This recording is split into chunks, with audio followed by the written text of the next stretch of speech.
Now this is the structure of an atom. In the centre we have the nucleus, and in the nucleus there are protons and neutrons. Out around the outside there are electrons. So we often have a look at the mass and the charge of the particles, and protons we know have a positive charge and electrons are negatively charged. Neutrons have no charge. All the mass of the atom is found in the centre. What it goes around the outside, the electrons, the mass is absolutely minuscule in comparison. So we generally say that the electron has no mass, and protons and neutrons have a relative atomic mass of 1. And so these are written in here. Protons have a mass of 1, neutrons have a mass of 1.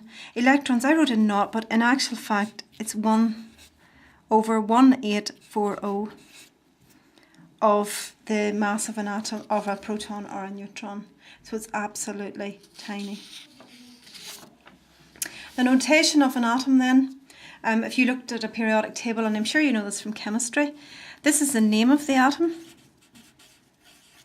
The bottom number here, the atomic number, is it's very often actually written as Z, but the atomic number is the number of protons. And if that atom is a neutral atom, it's also equal to the number of electrons.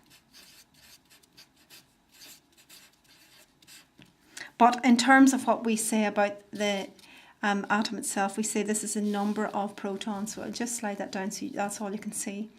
The atomic number then, the atomic mass number is the number of protons and neutrons.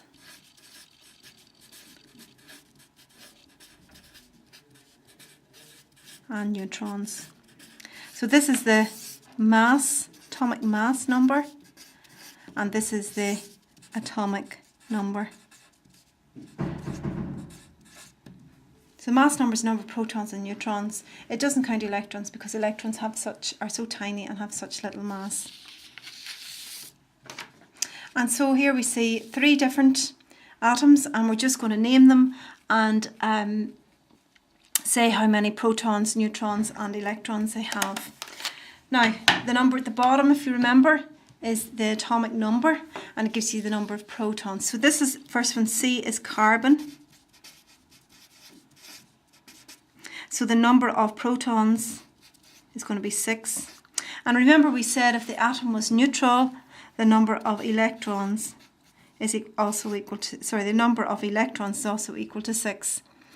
And carbon then, this particular carbon has got an atomic mass number of 12, and therefore the number of neutrons is the atomic mass number, take away the number of protons, so it's 12 minus 6.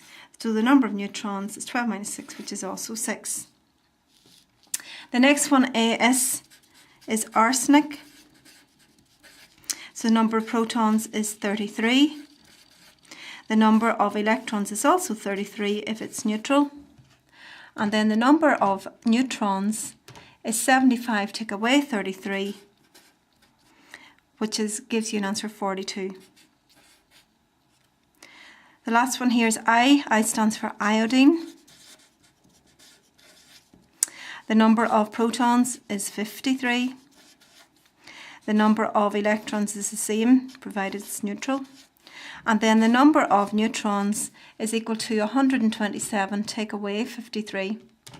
And that gives you an answer of 74.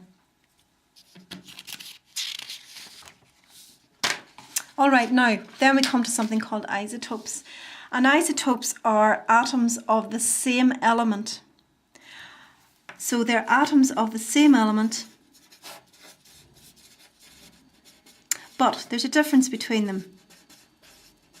A difference and a similarity. They have the same atomic number. So every atom which has the same atomic number is the same type of atom. But a different mass number. So those 3 atoms there have different mass numbers, 12, 13 and 14. Now it's probably easier if we say they have the same number of protons, So if you have an atom with a different number of protons, it's a different atom then. It's not carbon anymore. If it's 7, it's going to be nitrogen. If it's 8, it's oxygen, and so on. So same number of protons, but different number of neutrons. And we're just going to have a look at how many neutrons here. So this is the proton number here. Number of protons. And then the number of neutrons is your atomic number, take away the number of protons. So the neutron number, in this case, I wonder, can you see it? Yeah, I think so. It's 12 take away 6, which is 6. In this one here, it's 13 take away 6, which is 7. And in this one here, it's 14 take away 6, which is 8. And so they're all the same atom because of the same number of protons, but they have different numbers of neutrons. Now, if you get isotopes of an atom which are unstable, then they will emit radiation to become more stable. Okay, so that's why some isotopes are stable and don't emit any radiation, but others do. And the reason is they have too much energy in their nucleus, they want to become more stable, and so they give out radiation.